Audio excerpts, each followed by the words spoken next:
Welcome everyone to this episode of Manufacturing Talk Radio. We are broadcasting live, both on the internet and on WLEAAM. Look forward to all of our listeners up in Hornell, New York. All the manufacturers who were tuned in, they're going to hear from Tim Fiore and Anthony Nieves from the Institute for Supply Management, as Lou Weiss and I speak with them about their semi-annual forecast, an important piece of documentation to give manufacturers kind of an outlook, what might be happening or what's most likely to happen in 2023. So gentlemen, thank you for joining us. Appreciate you being with us. Yep, thanks for having us, guys. Thank you. Take it away. Tim, why don't we start with you, and then I'm going to let you kind of quarterback this between you and Anthony, and we'll walk through this report kind of piece by piece. Okay, sounds good. So I have some kind of opening comments. They're really my summaries of the different elements and the data that we got in the forecast. I love this forecast, by the way, because it really is able to ground us as to what happened in 2022. We do ask some questions related to what do we think we actually saw in 2022, but probably more importantly, we also ask the questions about what do you think is going to happen in 2023. And in many of the cases, we split it up in between the first half and the second half. And I think that whole split has been very enlightening this time around. I think the summary on this whole thing is that there's a lot of uncertainty, but the manufacturing community believes essentially that we're going to be stable 22 to 23. If you look at the outlook number came in at a 50, which compared to the second half of 2022, what does your outlook for 2023 look like? The number came in at 50. Wow. Okay. All right. I had a bunch of questions this morning, Tony and I did, about, all right, what do you think the interest rates and stuff are going to do, or does your panel really reflect that? And my answer on that was, it's the process of deduction. I think based on the positive nature of this forecast for 2023, the manufacturing community does not expect a fall off the cliff rate hike, because if it did, the numbers would be a lot worse. All right, so let me kind of give you some summary notes here. And then we could talk a little bit. Let me do a summary, and Anthony's got a summary too. Before we get into the detail, I break this thing up into the business comparison, the manufacturing perspective, and then the global perspective. But I'm just going to give you some top level comments here. So, the businesses absolutely believe that we continue to grow as we go into half one of 2023, but they're going to be at weaker rates than they were going into 2022. As the manufacturing community really thinks that this is probably going to be the slowest manufacturing year since the pandemic. And if you recall, actually in 2019, second half of 2019, we were in a manufacturing contraction, just like we are right now. The PMI number for November was contracting, and I've been predicting 48 to 52. We'll see what December looks like, but we've broken that 50 line. And, at the end of 2019, before anybody even knew about the pandemic, we were contracting too. So, but this is the weakest growth since then. We believe that the second half of 2023 is going to be stronger than the first half of 2023. And the reason we believe that is there's indications from the prices number that they will stabilize in the first half. And then employment will probably grow in the second half. And let me expand on that. Interestingly enough, the employment numbers in 2022, although they grew, and we'll talk about the overall growth year over year, by far the majority of that growth happened in the first half. If you look at the forecast, the second half of 2022 indicates that we only grew 0.8%, 80 basis points in employment levels in the second half of 2022.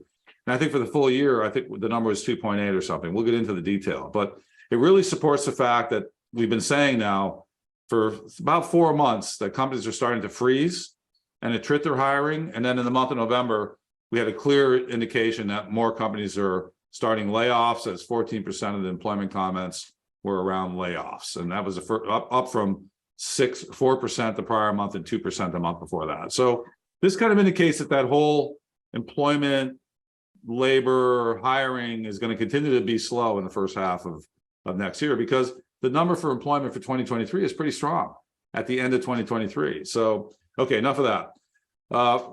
Revenue growth is going to slow to the lowest level since the pandemic.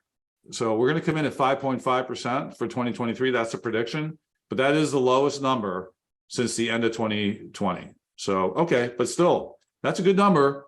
And it's very similar to the CPI, which, where the CPI is kind of running now, the core. So interestingly, because every company, in order to not shrink, has to expand their revenue equal to CPI every year. Most of the companies that I ever worked for, when we started the business plans in the summer, okay, what's the CPI going to be for next year? And that's the hurdle you have to meet just to stay kind of constant. So, we've come in at, I think, 5.5 or 5.4. We'll talk more about the number later. As I said, most of the employment gains for 2022 occurred in the first half. Second half was very weak. We'll talk more about that. Exports are going to grow at a slower rate in 2023, in the first half of 2023, compared to the first half of 2022. So consistent with the fact that the PMI export number has been contracting for several months, and we've been predicting that it's a headwind, and the currency strength is so strong, there's a feeling that that will continue. It's going to grow in the first half, but not at the level that it was in 2022. So, okay, that's interesting. Imports on a similar profile. So kind of supports the fact that we are slowing down a little bit, because if you figure the first half of 2022 is probably a little bit stronger from an overall standpoint. Okay. Inventory to sales rate is going to continue to grow, but at a much slower rate in 23 compared to 2022, which is good because we've been spending the better half, the second half of 2022, trying to delete that whole greater supply chain inventory, from outstanding purchase order commitments to manufacturing inventory on the books of our panelist companies to our customers' inventory of our product. We've been trying to cut that stuff down now for the better part of 6 to 7 months. And it's kind of showing in what we think is going to happen in 2023.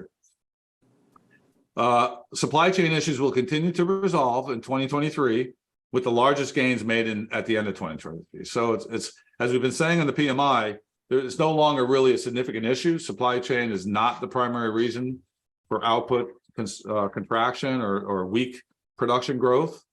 And that's going to continue. So, and it kind of stands to reason. Chip issues are still problems. Electronic components are still problems, but there's a real belief that by the time we get into the second half of 23, there should be very few of those problems, which is positive. And, another thing out of the special questions thing is, I kind of put this down as a bullet. 42% of our respondents indicated that the companies are reshoring materials from China. 42%. So I should probably caveat that with, okay, the guys that actually have overseas product in China responded, but that's a huge number. Huge. Wow. Sure, certainly is. Yeah, sure is. Okay, there's a bunch of other stuff we could talk about, but that's kind of the headlines. Anthony? On the services side, when we look at the headlines of the report itself, growth is projected for 2023. When we look at the revenue increase of 3.1%, that's versus the 2.1% that we had in 2022. We're looking at capital expenditures are projected or predicted to increase 2.8%. Now, what was predicted back in May was 6.2, and what was reported was 6%. And I mentioned this earlier today that many of the services companies will look at capital reinvestment when there is slower periods of time. Now, granted, we had, it is all reliant on the company cultures and what they have, what they're able to withstand. But think back to, and I know this from my own industry that I was in for 25 plus years, when hotels tend to be slow, that's when they start their revitalization projects. They look to do that product enhancement because they need that competitive advantage moving forward with all the product that's in the market. So coming into 2022, things were starting to come online with all that pent up demand, but still there were times that they were planning beforehand to have that capital reinvestment. We've seen that with many of the companies across the board. Capacity utilization, we look at this as 89.9. It's down from what was reported in May of, or predicted in May of 91. And that's still very high. I mean, think about anything over, 83 to 85%, you're really operating at efficient levels, and 89.9 is still very, very efficient. When we look at going into prices, and I'm giving you the highlights, and we can go into more detail as we go on through the report. But we look at prices, we all know, inflation hit hard. Prices increased in 2022, 11%. It was predicted back in May of 9.6%. And what was predicted in December was 9.2. So they're expected to increase by 8.4% in 2023, with the majority of those price increases coming in the first half of the year. Employment or labor and benefit costs are expected to increase 3.5%. Employment is expected to only increase 1%. And it's a combination of things. There are certain industries we know are going through those layoffs, and others are still struggling in the services sector to find qualified employees to backfill positions. And we've been talking about that on the monthly reports previously. We look at exports are expected to increase, not as much export business as you would see on the manufacturing side. It's approximately, it's less than 28 to 30%. Import growth is expected in 2023. Revenues are up 2.1% in 2022, and they're expected to rise to 3.1%.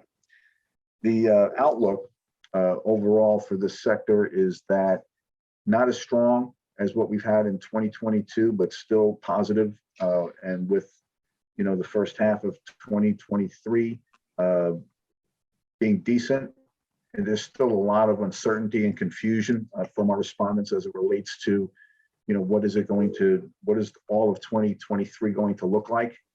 I think Tim made a good point of pointing this out earlier today about how, there's 12 months, it's 365 days to contend with, and that overall we're not seeing, there's uncertainty, but not this deep-rooted concern that, things are going to fall off the cliff from what we've been hearing from various economists out there. So we can get into all the details of the report, but I'll turn it back over to Tim. Tim, quick question for you before we go on to another section. Manufacturing utilization at 88.4% is excellent. Seems to me wonderfully high when the whole world is talking about a recession. You would not be talking about capacity utilization at 88.4% or revenues increasing at 5.5.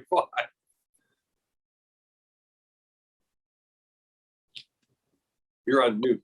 Okay, Tim. Yeah, I think that's exactly right. So that's a good front end here to the business side of the manufacturing piece. So let me kind of point some numbers out as Tony mentioned. So our 12-month outlook, as I mentioned earlier, is at a 50. When we went into 2022, it was 66.2. So clearly we're not as optimistic about 2023 as we were going into 2022.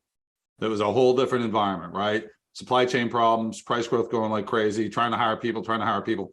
We had just seen actually a relaxation of trying to hire people, and then Omicron hit. It's funny how when you take a calendar and lay it out, 12 months ago, we were in the middle of the pandemic variant, and we had just had the additional enhanced unemployment benefits lapse a month and a half, 2 months earlier. So we were all very optimistic that we're going to have more people come back, and we did, but then we had sickness like crazy. We had 2 out of every 8 people being homesick. How things changed. But we also knew back, we entered 2022 that would pass. We were very confident with the amount of vaccines out there that this was just one more event that we had to deal with, and we may have to deal with more of those in 2022, but we still had plenty of stuff to work on. Now we're sitting here with order rates having essentially contracted for 5 or 6 months at least, and we get backlog now at very alarming levels, almost nothing. And that's how we enter 2023. But, a 50 is not bad. Okay, so the business comparison. So 47.4 in the first half of 2023 compared to the second half of 22. So it does kind of indicate we're going to see a bit of a contraction. 47.4 is not 42. So it's not 50, so it means we're going to go through a little bit of a patch here in H1. And I think that's kind of consistent with all the numbers that we had. When we entered 2022, we came into the 70. So, clearly things have changed fairly dramatically here, but it's not like we're batting down the hatches. Let's lay off 10% of the people, slash the capital budgets, dormitize plants. It's not what's happening, which is really interesting. Second half on the business comparison, a 57 compared to the first half. So we're going to be expanding again. 57, I think we're up about 15%, 20% compared to half one. So that's pretty positive. Entering 22, we thought 63 would be the second half of 2022, but that's kind of not pertinent. It's so far behind us. All right, so revenues. We finished the 2022 year at a 9.3% sales expansion, manufacturing sales expansion compared to compared to 2021. We had predicted in May, very similar to what Tony's side had done, that we'd be at 9.2. So wow, I mean, whoever saw a forecast be so close? I don't know. These guys are like Svengoolie or something. They're doing and very similar things here on the prices side. I'm stunned. Usually you get 6 months out from a forecast and it's worthless. But in May, we said we'd be at a 9.2. We ended up at 9.3. Really good. Okay, we think we're going to be 5.5% up in 2023. So we're still growing. And like I said in my front remarks, very similar to the current CPI level. But we're not contracting. We're not talking 1% here. We're growing 5.5% in an environment where we've had a pretty good run on manufacturing, 29 months of expansion, 1 month of contraction here. We think we're still going to grow revenue. And the majority of that is not going to come from price, although it's really interesting that when we ask the question, you're able to pass prices through this year compared to the same question asked at the end of last year, more respondents said they could pass price increases through to their customers. And I think that that's actually the truth. And I think it's only been the last 2 or 3 months where there's been pushback. Up to that point, it was acceptance. And then on the margin side, we think the first half of 2023 is going to have a margin expansion of around 57. So on a diffusion index. And half two of 2022, we think we came in at 52. So there's some indications there that we're going to actually expand our margins. That could be because we've passed price increases through already. We're going to harvest them in half one, and we're not going to see as dramatic of a price growth in half one that we saw, primarily in the first half of 2022. So that's the business growth side. That's I put them together with outlook, business comparison, revenues, and margin. To me, that's the business elements. The other, we can get into the manufacturing capacity element in a minute. Okay. Anthony, how does yours look in those same areas? Well, we touched on, the capital expenditures, the prices and whatnot. When you look at things such as, I touched on the employment as well. When we look at the changes in overall employment, right, we had reported for December a 0.2%, which again, I think is more attributed to the restricted labor pool than it is to the lack of available jobs and the hiring aspect of this. And again, this sector is very labor intensive. And we know that like in the field of technology information, that there's been layoffs. Online distribution, there's been layoffs. However, certain other industries, whether it be accommodation and food services, management and company of sports services, they've had difficulty in backfilling and finding suitable workers. I've talked about this on the monthly show. Also, any customer-facing positions have also been difficult to backfill. But again, we're still showing some growth in employment versus having a contraction there. And when we look at things of, going forward as far as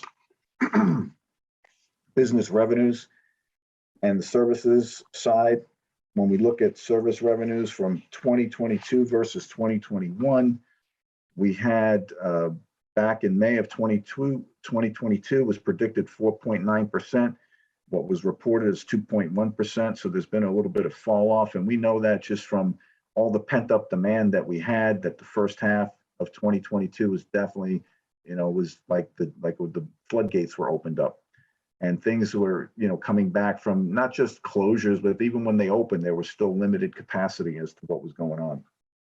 And just to note, that's why we're seeing these layoffs in some of the online distribution companies, without naming any names, is because during the pandemic, everyone was home and they were doing, left click on their mouse and hitting their shopping carts and ordering products. And I think, not to go off on a tangent, but the Secretary of the Treasury, Janet Yellen, she had said on one of the shows how she felt that some of the inflation was driven by all that demand of consumer products and everything that people spent money on during the pandemic and coming out of the pandemic. So consumer confidence, even though it has waned a little bit recently, it was very strong, and there was some stimulus money out there and other things. And I know that I was sitting at home myself, and you get bored after I was working, but still I had some downtimes like, oh, let me buy this desk, let me buy this new upgraded computer. I went out and bought 2 motorcycles, for crying out loud. It's like, and so this is what we wound up with. And it's caused some prices. We started out and with inflation. If you think about the inflation component, everyone initially was saying it's transitory. Then it became demand pull. Then it was just, now it's like, demand exceeding supply. Then were some supply chain bottlenecks, right? We knew that, and we have that in the special questions as well. But think back to in the midst of the pandemic, just in the port of Los Angeles and Long Beach, there were almost 130 container ships just sitting offshore in the queue, right? Trying to get in. And then once they got in, then try to figure out how to get them offloaded and then put into warehousing. Now it's down to under 20 in the same area, port of Long Beach and Los Angeles. So there's been some easing. We still had some other challenges in the supply chain, but that's affected pricing, and that's affected, what we're seeing as some of the higher costs. When we look at these revenues of what was from 2021 to 2022, as I mentioned, 2.1%. We're seeing for 23, they're more optimistic, going to 3.1 percentage points. Looking on to things like profit margins. Right, profit margins, there was this, everyone felt that there was some price gouging going on in certain industries and whatnot. But when we look at what our respondents are telling us here, 43.4% diffusion index, what was reported in 2022. And what we're looking at through May of 23 is predicted now is 45.9%. So that's not what we're seeing as extreme profit margins by any stretch.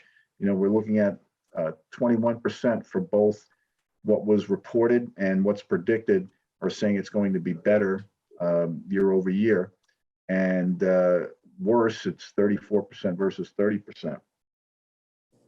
And when we look at business comparison, the first half versus the last half of 2022 for the first half, the index is, diffusion index is 55.8, which is quite good.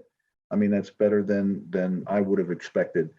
And then when we're looking at the second half, it's going to jump up to 61.7%. So, the service sector, it's very eclectic. I've mentioned this in the past. You have so many varied industries. These 18 industries range from something I've been trying to sell off to Tim for years, is the construction piece. And, we have construction versus going into the technology side, the information. We have public administration in there. So it's all over the board. So it's kind of like a diverse portfolio that can weather the storm a little better than more of a segmented type approach when you look at the overall economy. To your point, Anthony, about the LA ports and Long Beach ports, and where the shipping ships sitting offshore are now down to 20. How much of that has to do with the fact that China is in serious trouble in terms of their export markets, and the fact that the U.S. steel, particularly steel, tariffs have had an impact on that? Does that play a role as far as you're concerned? Well, if you think back, there were more plant closures back then than there are now. I mean, they have that, we know they have that zero tolerance policy. But overall, it was more of it was a combination of many things. I mean, yes, they had their factory shutdowns over there, but still, that doesn't, how does that impact, 130 plus container ships sitting out there versus now when things have opened up more and alternate supply routes have been developed as well? It's not like we've reshored all this product. It may be coming from different countries outside of China, but it's still coming into ports. Yeah, Even though their exports have really crashed as part of the U.S. tariffs against China. well, let me kind of jump in on this. I think it's kind of clear that the demand is not there for it. It's just not there. Otherwise, I'd have massive comments from my panelists on the PMI that indicates I can't get anything from China and I'm missing my deliveries. And Right. I think some of that is built up inventory. Back to Tony's point about this huge amount of stuff that was at the ports, and buyers will, if they can't get stuff in, they just feed that pipeline. We've been working off that total supply chain inventory now for a better part of 8 or 9 months. I think from the manufacturing standpoint, we pretty much have whatever Chinese product we need. Because I'd have a lot more comments about it being a problem for output, and it hasn't been mentioned at all since first quarter. That's a great point, Tim, because and we reported on this in the past on the services side, that many of the respondents were doubling and tripling their order quantities because of all the backlog they had previously. And then once those orders caught up, now we're seeing why inventory month over month is showing contraction territory, because they're still trying to burn off a lot of stuff. And that's not just PPE.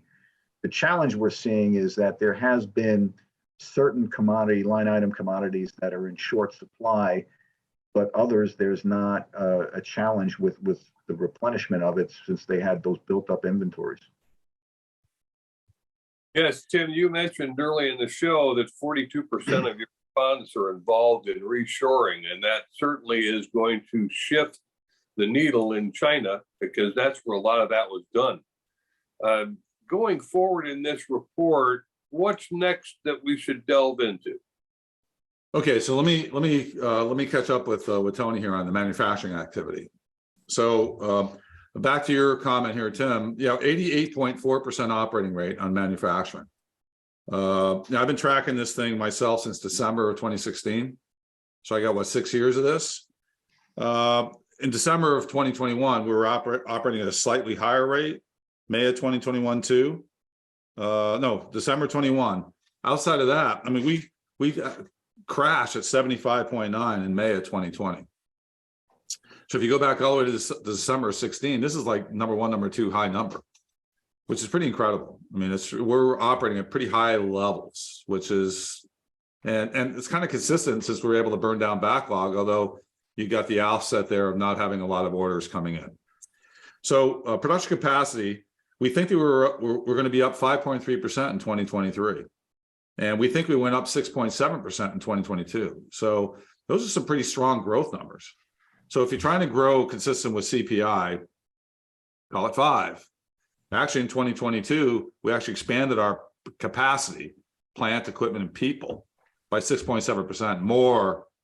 Well, maybe not more than the CPI for 2022, but we're going to go up another 5.3, very similar to the CPI level. So we're kind of gearing up to be able to support that expansion of revenue without just the price growth, because a lot of revenue growth we had in 22 was pure price growth. It wasn't so much output per unit. It was more, a lot of it was price. Remember, we had a ton of clients who mentioned that they were able to pass through price increases, which we'll get to here at the end. CapEx in 2023 will grow 2.6%, a little weak, but we're coming up on a 12% growth for 2022. That's a pretty strong number. And if you look at where we were in 2021, 12.1%. So 2 years, we expanded our capital budget by 25%. That's a huge investment. And so we're going to go up by 2.6% in 2023. You got to look at capital over multi-year. You can't just look at it in 1 year. But I think it's pretty positive that we're actually going to go up in 2023, given the first half is headwinds. And normally you would cut your capital budgets to preserve your cash. No, we're going to go up 2.6% compared to the 12% we grew in 2022 and the 12% in 2021. So that indicates confidence that there's plenty of markets for our panelist companies to sell to. That to me is a confidence inspiring number. Employment's going to grow at 3.9% for 2023, 3.9%. We think we finally grew at 2.8% in 2022. And this was really an interesting number to watch. As I mentioned earlier, in the second half of 2022, we asked that question about employment. We only grew 80 basis points, but for the whole year, we grew 2.8, 280 basis points. So we grew really in the first half, and then we held firm. You know, we lost people, some of that quits impacted things, and then it transitioned into freezing and now layoffs. So, but we really think we're going to get back to a 3.9% in 2023. And that's the strongest number going back to 2016. When we entered, let's see, I think in 2021, we thought we went up 3.3%. That's the next highest number. So we're pretty confident here, at least in the second half of 2023, that we're going to be, clamoring for people again, which is real positive. Labor costs are going to grow 5.8%, 5.8 in 2023. We think they grew 4.7. Well, in 2022, we thought they were going to grow 4.7. We don't ask that number about what you actually saw. We just ask them what they think it's going to be in the next year. So we think that we were going to grow 4.7 in 2022. We think we're going to grow 5.8 in 2023. That's inflationary, but that's already cooked in the books. That's done. That's in the business plans, merit programs for 2023. Merits that were made at the end of this year that are going to carry over into 2023. So that's pretty much a fixed cost now. The only variable cost is really the raw material semi-finished product costs, which we'll get to now. Okay, so prices for purchased goods, we think will be up 2% in 2023 compared to the end of 2022. We also think that number will be 2.5% by the time we hit May. So it's the same profile that we had in 2022, which we're going to see the majority of the price growth in the first half, and we'll see a leveling off and a slight decrease in the second half of the year. And that's kind of where the profitability comes in, I think. So that number is, really low compared to where we've been. As a point of reference, in May, let's talk about 2022. We thought we'd see an 8.1% increase for 2022. In May, we thought we'd see an 11.1% increase in 2022. And at that point, we thought we were already at 11.4%. And now in December, we're looking back at 2022, and we think we saw an 11.4% price growth compared to 2021. So that's a huge number, smaller than 2021's actual. I mean, in December 2021, we thought 2021 saw 14.5% price growth. So kind of wrap your head around a 25% raw material purchase part price growth since the beginning of 2021. Wrap your head around that. That is just huge. No We could doubt. talk about that all day. That's monster. I've never thought I'd ever see that in my lifetime. I mean, I think in my early career, when you guys have heard me say this before, I was paying 12 or 14% for a mortgage interest rate. We probably saw that kind of inflation on purchase material costs. I do remember my early years as a buyer buying space components. I remember justifying price increases because inflation was 6 or 8%. So if my final negotiated settlement was less than 6 or 8%, I thought I was doing pretty good. But damn, 25% in 2 years. Oh my God. And like I said, 70% of the respondents said they were able to pass it through in 2022. And that's compared to about 60% that said they were passing it through in 2021. So we were actually able to convince the customers to take more price growth that we were experiencing to maintain profitability. But we're getting back to more normal times. You guys have heard me talk about this on the PMI calls. I think the post-pandemic recovery is done outside of what's happening here in China. And now we're entering a more normal period here where we're looking at a 2% purchase material price growth in 2023. That's kind of normal. It is interesting, before I go to Anthony Nieves again, that we do a show called the Flagship Report with Dr. Chris Keel, and they have an Armada Strategic Intelligence System, ASIS they call it, and it mirrors exactly what you're talking about in the first half of 2023 and the last half of 2023. Both of them are a reflection of one another, which is encouraging, that we're not going to fall off the cliff in the first half of 2023 and have to dig our way out of a valley. So that's good news. Anthony, what's your report showing? So before I forget, I just want to make one comment. Tim mentioned that, passing a price increase with all these raw material cost increase in manufacturing, said 72%. And the services respondents only reported 48%. And that just speaks to how I have mentioned in the past and earlier, how not all of the price components in the supply chain get passed through to the services companies, especially when it's not all related to tangible goods. But even on the tangible goods side, you get to a point where it's not just passing through the total cost, it's what the market will bear as well. But we're seeing, again, these very high prices with 25% that Tim pointed out. Not all products across the board have gone up 25%. It's just certain products that we see that more volatile than others. Going back to where I left off about business, I had mentioned that the first half of 23 versus the last half of 22, we had a diffusion index there of 55.8%.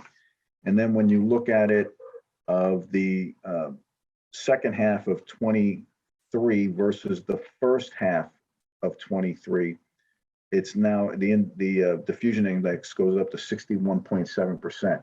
So there's a little bit more confidence in that second half versus the first half. So when then you look at the overall outlook going forward for the next 12 months, the diffusion index, what was predicted for 2022, and this was what was reported in 21, was 63.3, and predicted for 23. Right now, we're coming down a bit to 55.6. So it's not as robust, but again, it speaks to what we saw with all that pent-up demand that we had coming out of the pandemic, and we experienced through 2022 and the latter part of 2021 versus looking backwards there. Before I get into the special questions before we move on to that, or let Tim lead into that, your call.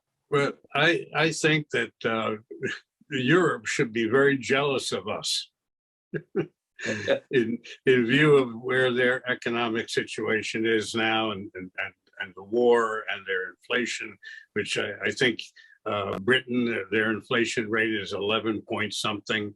I mean, it's horrible what's going on over there. Yeah, no question. Very tough. When we go into this next section, I just want to share with our viewers and listeners that the Institute for Supply Management, when they do or are preparing their semi-annual forecast, they ask a series of special questions to their respondents. And those answers are very revealing. And so I'm going to start with Tim Fiore on the first special question that they have asked respondents, and then you two gentlemen can kind of pass the football back and forth. Tim, what are you finding out from your respondents? Yeah, so let's talk about hiring people. And this is a difficult one because this is almost like a point in time, or the question is actually designed around since your last report, which is May. So have we had difficulty hiring? Have we not had difficulty hiring? So interesting number here is in December of 2019, 70% said they had difficulty, 23% said they didn't. Now in December of 2022, 77% said that they had difficulty, 21% said that they didn't. So, clearly, and I don't think that's not a November number. That's through the whole year. So, all right, I'm not sure what to say, because things have changed in the last 3 months on the PMI reports. They've clearly changed. But no doubt we said we had difficulty. By far, they also they raised wages, 45% plus said we increased our wages to compensate. Some of them actually said they lowered standards, which that's kind of scary, but all right, geez. Don't lower them anymore, please.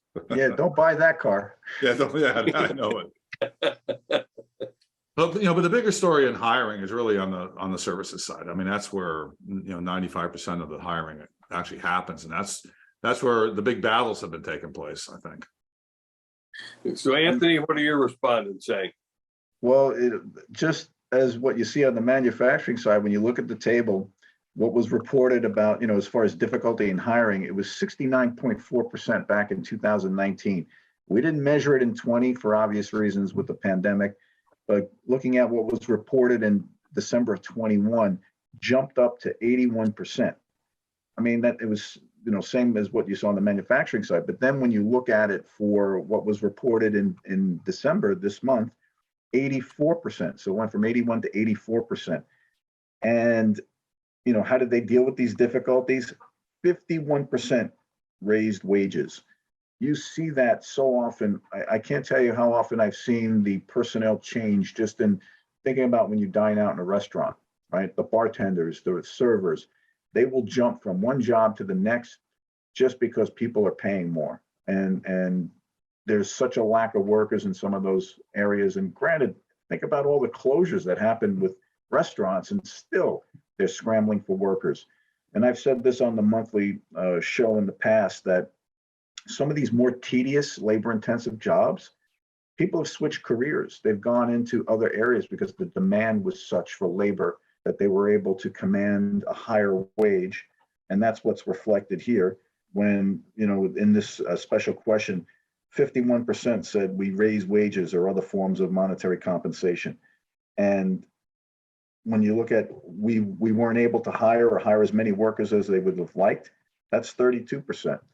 How that figures out whether or not they were restricted versus putting caps on backfilling those positions, that remains to be seen. But I would say that the majority across most of the 18 industries in the sector, it was just a matter of not having that labor pool available to them.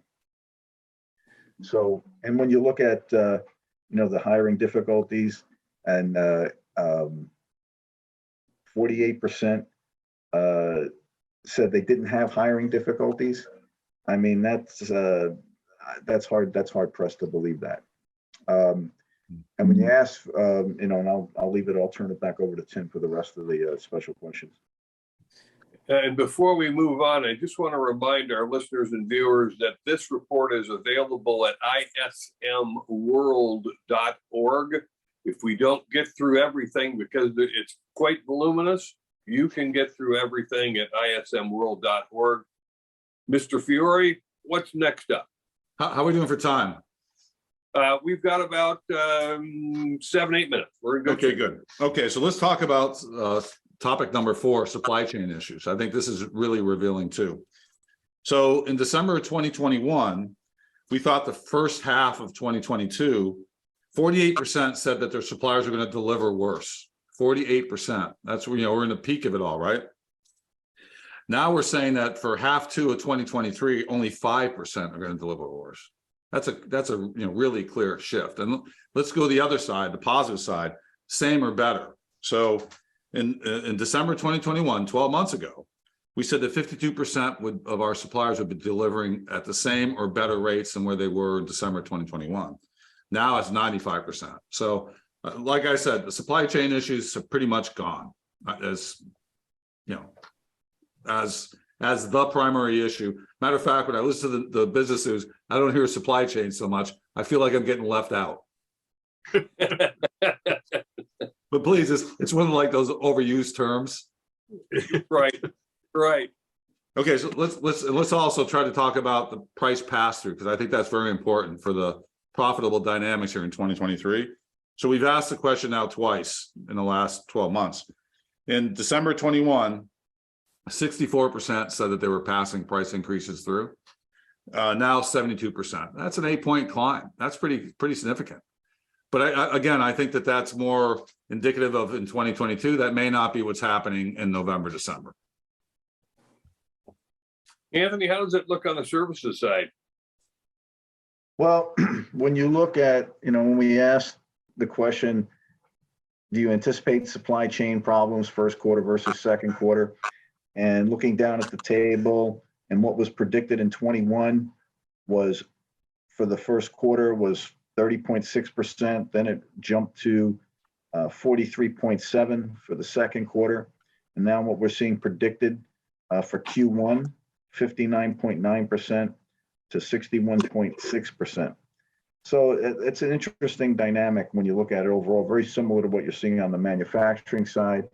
Again, less reliant on raw materials, but there's still, you think about it, all the components that you see that are purchased by supply management professionals in the services side, what domestic production do we really have on some of the components that you see? And again, I go back to the industry I'm most familiar with. All of the things that you see in a hotel, most of that is coming from offshore, whether it be fixtures. There's domestic mills for carpet and things like that, some for case goods, but much of that is imported. Same thing on the textile side. There is some domestic production, but compared to what is brought in offshore, it's a big difference there.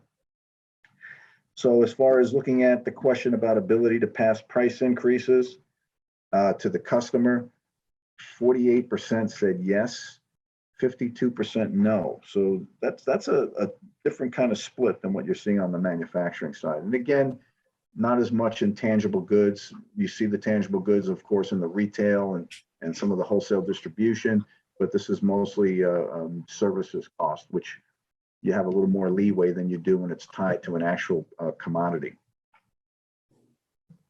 Tim, we probably have for one more special question in this segment, and then I'll let Anthony jump in on that, and Lou, and then we'll probably wrap this up. Okay, sounds good. So going back to reshoring and offshoring or resourcing out of China. So in December 2021, we asked a question about what's your biggest disruption in the supply chain? And 40% of the respondents said it was foreign-based, not just China, foreign. 60% said it was domestic. Now that number is 56% foreign-based, so, which I find really interesting. So, we went from a domestic problem now to what is clearly an international problem. And as I mentioned earlier, that reshoring number jumped up to 42% of our clients. We didn't ask that question last year, unfortunately, so don't have a data point. But I think this whole thing around, and we talked about ocean freight and backlogs on the ports. I mean, you guys saw that thing about solar panels here in Vietnam and China. That was, I'm surprised it took the Department of Commerce that long to figure that out.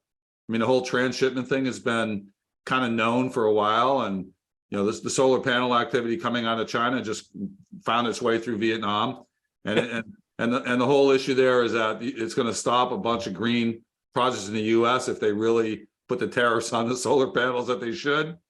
I don't know. These things are complicated. That's a great point about, you mentioned Vietnam, and again, I'll think back to case goods manufacturing, and we were sourcing a great deal from China and Taiwan as well. And if you think about it, and then production moved over to Vietnam and the Philippines. But the question I would always ask people, how much wood, how many trees are actually harvested in China? Okay, not many.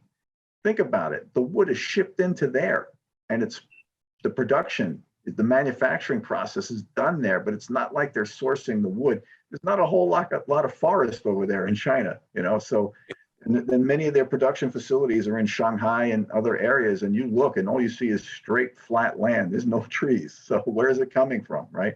It's being sourced from other countries. So to move those supply routes we only offshored that because of the labor component, if you think about it. But anyway, to answer the questions of when you look at offshoring from China, 26% versus the 42% on manufacturing. So there were some supply routes already developed. And as far as which suppliers, whether or not they were affected, 49%. and the substitution was at 25%. Lou? I think we're coming up on the hour. It's a great report. And it's certainly giving us some great insight into 2023. Excuse me. And I'm looking forward to our next monthly report, which will be on January 2, I believe, for manufacturing, and January 6, 4, I believe, for 4 and 6. for services. Yes, it's moved back because of there's that holiday with the New Year's Day falling on a weekend, so it's pushed back one day. So we're looking forward to that as well. And All Metals and Forge Group has been experiencing significant growth this past year, and so we're kind of riding right along with the ISM numbers as we have over the last 30 years or so. So, gentlemen, I think that this is a great time to wrap up and wish you good holidays and stay healthy. Tim? Yeah, Tim Fiore, I want to thank you for joining us. Appreciate your insight on the manufacturing side. Yeah, you bet. You bet. Thanks, everybody. It's been a great run this year, boy. Challenges ahead of us again. Here we go. Yeah, right. And Anthony Nieves, we certainly appreciate you sharing with us on the services side. Well, thank you. We appreciate being on the show, as always. And I want to remind all of our listeners, for the full report, go to ismworld.org. And while you're out surfing the web, a couple of places we'd like you to stop by. One is jacketmediaco.com, where you'll find all of our other shows that we post on YouTube. On YouTube, we're at Manufacturing Talk Radio. Once again, thanks for being with us on this live broadcast, and we'll be back with you again soon.